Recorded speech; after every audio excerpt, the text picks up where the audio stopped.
If you aren't using components in Power Apps, you're working too hard, right?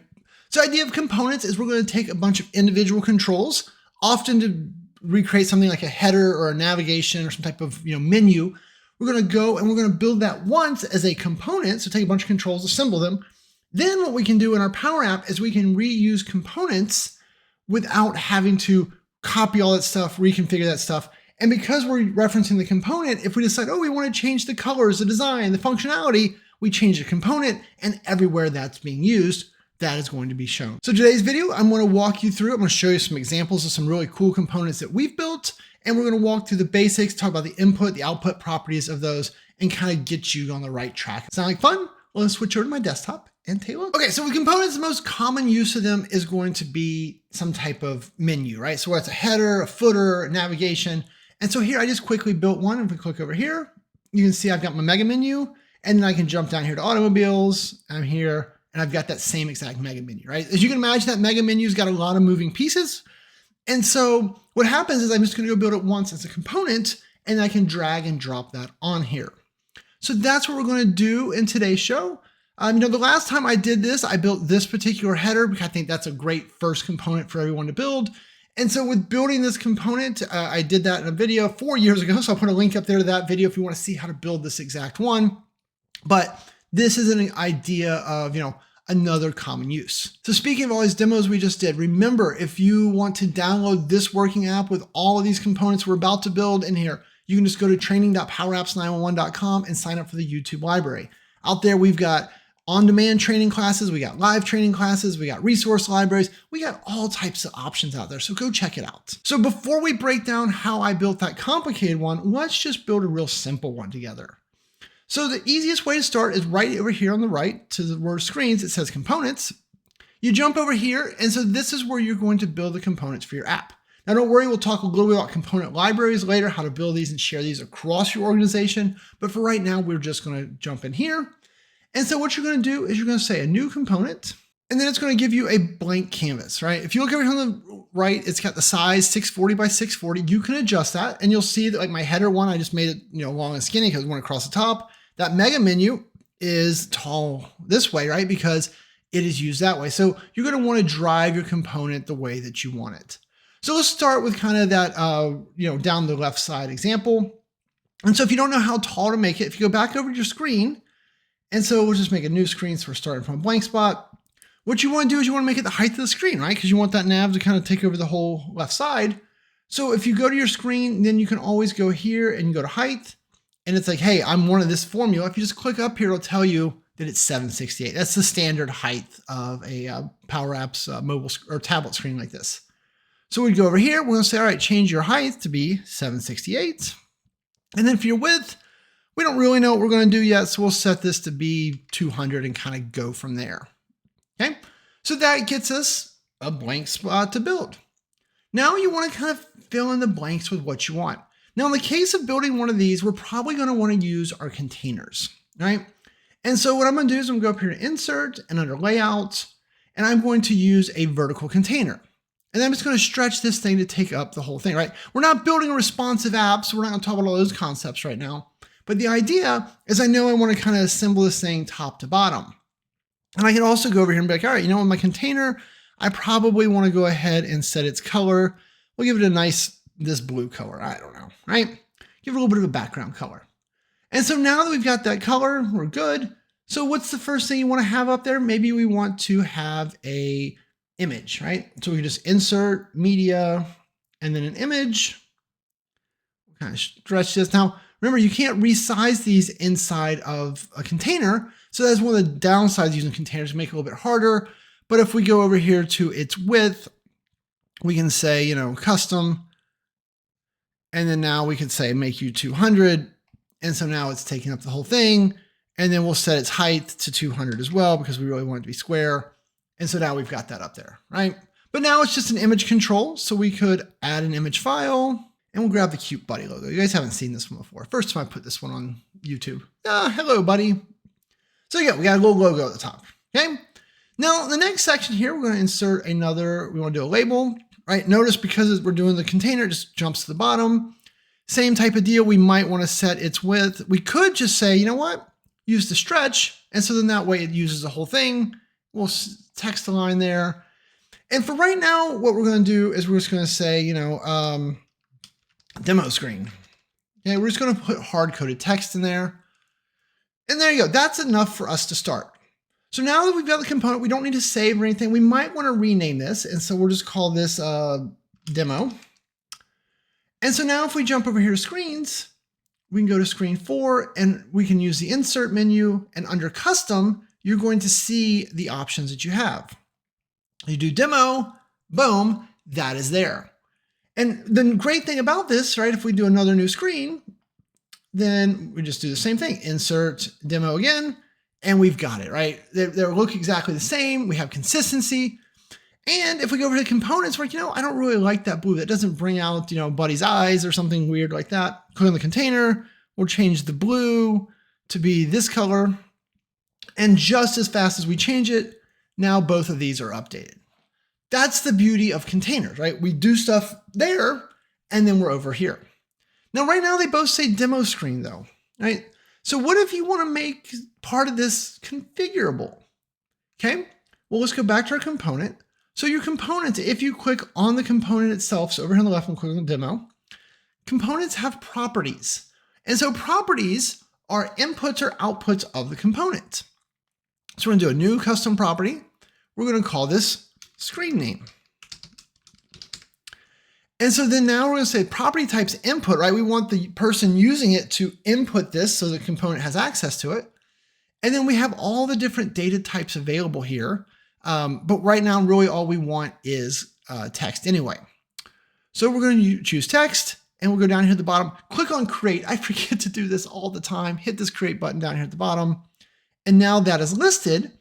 So now if we go here, I'm going to say, hey, your text is going to be the name of your component. So our component's name demo, then do a dot. It will show you the properties, and there is screen name. And right now it defaults to text. If you look here, if you click on demo, you'll see that there is a screen name right here. And so this would be where I'd change the default. We're not going to change that yet, but that's how I could change that it says text. But that would change it at this global level, right? So I want to go back over here to my screens now. So now it says text, but now we're on screen 4 right here.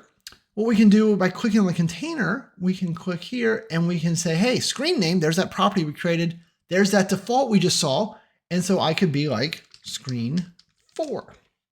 And now it says screen 4. If we go over here to the demo, the same one on screen 5, it'll still say text. And so we would do the same thing. We'd say screen name, and this is going to be screen 5. So that's the beauty of inputs, right? Is so we can make portions of this configurable. You want to see a trick? You guys like tricks. So one of the other ways to get a screen name, right? If we're just insert a label for a second. So if you go right here, you can use the app object, and you can do app.activeScreen.name, and that would be your screen name. Okay, watch this. So copy this, go back to your component, go back to the screen name property. Instead of having it say text, put this. Now, right now it's blank. That's a little confusing. So if you don't like that, we'll talk about how to fix that in a second. But right now we would just so that would show nothing here. But if we go over here, and if we create a new screen, and now we insert our component, it says screen 6 automatically. And so if you, name your screens the right thing, so we change this to dog screen, it still says screen 6, but if you click off and back in, now it says dog screen. So if you're in the habit of naming your screens what you want to see on the screen, then using that app.activeName is a great way to do it.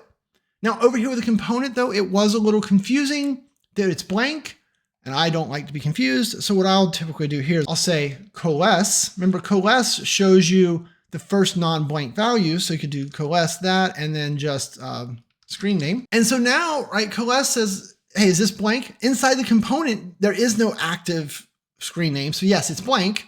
So that's blank. So then it just shows me screen name. But if we go back over here, because dog screen said, app active screen is not blank here, it shows dog screen. Now, because we hard coded these two, remember we manually changed these two, they would not take that property. So input properties would not be changed after the fact. So we have to either go update these or remove them and re-add them, right? We just go here and make, all right, well, go away, and then just put this back in. And then now it says screen 4 because that's the actual name up there, right? So screen 4 written out that way. I don't know, I'm just trying to do it different. Remember, it doesn't update right away. app.activescreen.name doesn't change immediately, but if you leave the screen and come back, it does change. So now that you kind of understand that that's how that works, right? So now what I would want you to do, and we're not going to do too much of it, but you go over here, new custom property, and you'd want to explore and think about all of these different data types. So we can pass text, numbers, we can pass screen names. We're going to see that, a little bit later. We can pass records, remember rows information, tables, images, video, audio, color, currency. So these are all the things that you might want to pass to make this thing more and more dynamic. And so I will use this sometimes in my container. Maybe I'm going to have insert an icon, we'll search for back. Maybe I wanted to have a back arrow in here, right? And I'm like, hey, this back arrow, I want it to do two things for me. One is I want to say, hey, on select, I want to navigate. Well, where do you want to navigate to? I want to make that an input property, right? So right now we'll do that. It's going to be angry. I would go back to here. I would say new custom property. We'll call this back screen, right? That's the thing in basketball too. And so then here we'd pass it a screen, create. So that sets the data type. So then now inside of here, we can say navigate demo dot backscreen, and it's a screen type, right? So you can't pass the text of the name. You got to pass the screen object. But so then when we jump back over here, right, it's already there. And so then what would we do? We would then say to our input property, it was back screen. That's what I called it. And so it defaulted to app.activeScreen. And so I'd say, you know what? I want you to take me to the AirPoint screen. Boom. And so now if we say play and we click this, it shoots us off to the AirPoint screen. Okay. Also though, sometimes with like things like navigation components like that, I may or may not want it to be here. So before we do it, I'm gonna go underneath it and I'm just gonna say, insert another label, and we're just gonna put the words more text in here. I just want you to see what happens. Okay. So this is more text in my navigation, doesn't matter. But so sometimes I want this to show up, sometimes I don't. So I'm gonna go here to demo. I'm going to add another custom property. We're going to call this back visible. And I keep writing them like that because it's just a habit. I don't have to, I can write them that way. And so then that's another input. This one will be a Boolean, remember true or false. Hit create, I often forget. And so we'll go here and we'll say, hey, your visible is demo.backVisible, right? And it defaults to true because it's showing right now. We could go confirm that if you went back here, back visible is true. And so we go here. And so if we go and change here to back visible and we set this to false, two things happen, right? One, it goes away, yay. Two, because we're using container, it just squished up the space, right? It's like, oh, that's not visible. It doesn't waste any space. And so more text moved up, right? Watch again. If I put it back to true, you'll see that it comes back, more text goes in. And then Control Z back to false, it goes away. That's another nice advantage of using containers here. If you're going to have flexible things in there and you want, your stuff to shuffle up like that. So now what I want to do is let's add another piece in here. So I'm going to go back over here to my component. I want ability to open and close this nav. Okay. So I'm going to go back to my container. I'm going to insert a cancel icon. Sure. Right. Cancel badge. I never use the cancel badge, right? So it inserts at the bottom. We're going to go reorder, move to the top. I'm going to right justify this one. And then I'm going to set its size to be like half of that. So let's just go to 30. So 30, and then we need to set its width or its height to be 30. Okay. So we just made our little X up there at the top, right? So we know if we go back to our container, we need a way to show and hide it. And so here we'll just do insert we'll just insert this expand view. I don't know. It doesn't matter, right? So this is outside. This is just on the screen. And so I'm going to say, hey, when they click on this, I want you to set var show menu to true. Now with that set, I'm then going to go here to the container and we're going to say, hey, your visible is what? It is var show menu. So right now it's hidden. So I'm going to drag this over here. And So if we say play and we press this button, it appears. Now, one thing I'm going to do is I'm going to take this icon and I'm going to move it, reorder, send to back. Okay, so now you can't see it, or you can set the visible property to only be shown when the variables or when the variable's false, right? There's different ways to do it. But now I need to make this one close it. Okay. So if you jump over here, like, all right, no big deal, Shane, right? I go there, I'd say on select, and I'd say set var show. Oh, why is it not auto suggesting? That's not good. I think I did var show menu though, and we'll say false. And so it works, right? Formula's there, all right, no big deal. We'll say play, but nothing happens. Let's make sure I got that right. Maybe I had a typo, who knows? Var show menu, true. No, why doesn't it work? The reason this doesn't work, there's a reason, is that by default, components cannot interact with like collections and variables like that.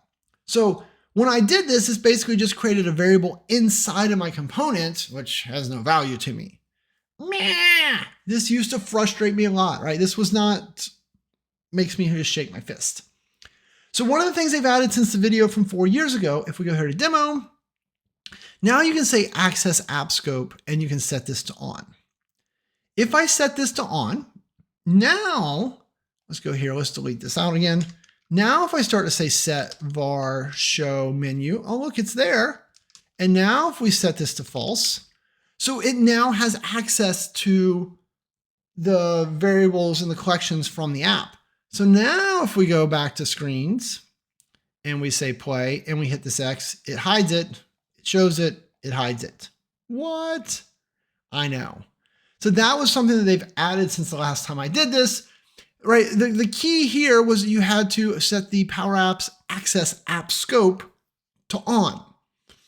Now there's a ramification of that around component libraries. If you have this turned on, you cannot use this in a component library. I haven't explained what those are yet, but make that mental note now for later. So that's how this works, right? Now, there's also output properties. So if we go back over here, we say new custom property. So output properties, these are for emitting things, right? You want to be able to reference these. You know, I don't use these very often. One of the ways I use them though, is if I want to be able to push out a color, for example, right? So output, so we're gonna call this component color. All right, we're gonna say output, we're gonna set the data type to color, we're gonna say create. So then you configure it by hitting the drop down here, right? Now there's component color. And so right now it's emitting black, boring. What I'm gonna do is say, I want you to emit container 3's fill, which is that orange colors. Right, and the reason that I do this sometimes is so now if I go over here and like I insert a button, we know this button's gonna be whatever the app's theme is, but in my demos, sometimes I wanna quickly make this match that. So then now what I could do is I just say, hey button, your fill is demo_1 dot component color. And now it's that color, right?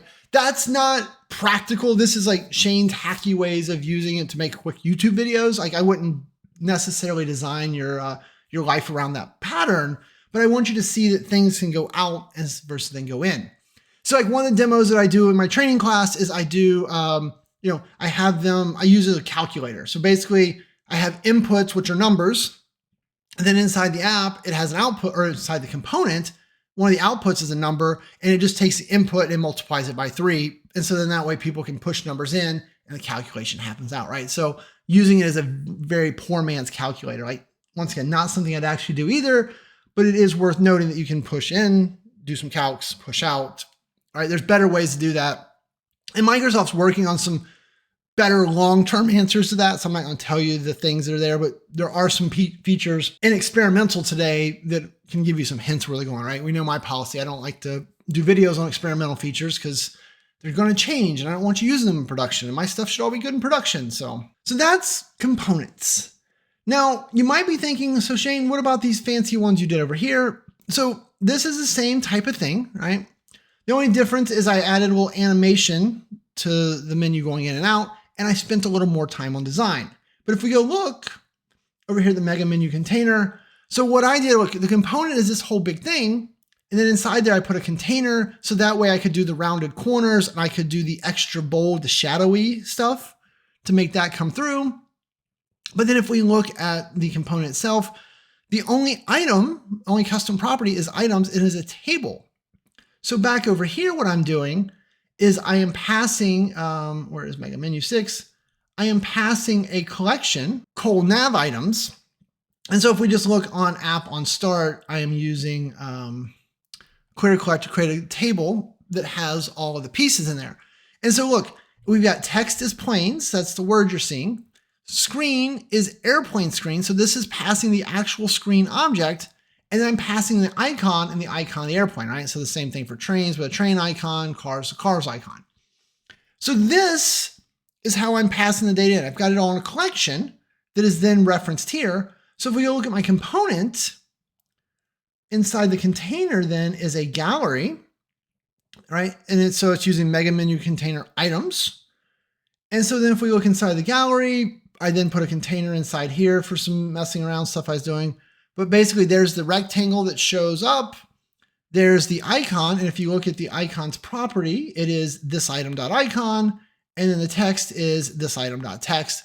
And so that way we're able to easily feed data in. And just like that, if I go back over to our app, and so if we were to add another line up here, we'll do text is buddy. We'll do screen. I chose screen 3. That's the screen we made a minute ago. And then icon is icon emoji smile. And so now if I rerun app on start, now if we hit play, just like that, there's buddy at the bottom of the menu. So my menu is completely dynamic. And then if we click on that, it should take us to screen 3. We have the ability to, maintain a simple collection, which has all of our menu items.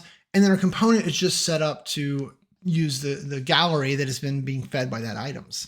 So that's all we really did there that was fancy. It just looks really cool, by putting some shadows and a little bit of design work. And so speaking of looking really cool, in here, I've also included some mock-ups that some of the people on the team did. So like Daniel did this one, a very, grayed out, very muted color scheme, but we see a lot of customers like that because it's not overpowering visually.